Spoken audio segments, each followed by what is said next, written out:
You would never look at someone with cancer and say, why don't you just eat your way out of it? Like, don't actually go and get chemotherapy. Like, why don't you just get a bit more exercise and eat these foods? That'll be fine. That just wouldn't happen with cancer. But we know that there's very similar what's the word? Properties with cancer and obesity that are quite aligned when it comes looking at them as a disease state.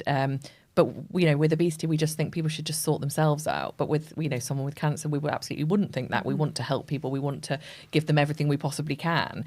And so it's kind of getting to the point where people view them as diseases on the same page and not one more deserving than the other, because that's what's happening. And that's what we saw when Ozempic was being used off license for weight care initially, and people were using it, then the stock shortage happened.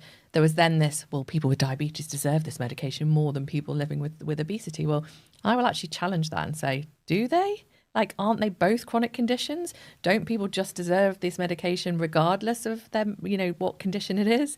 Because I don't think we can pitch one disease over another of having more worth than another. They're both chronic conditions. They both should be treated this, in the same way.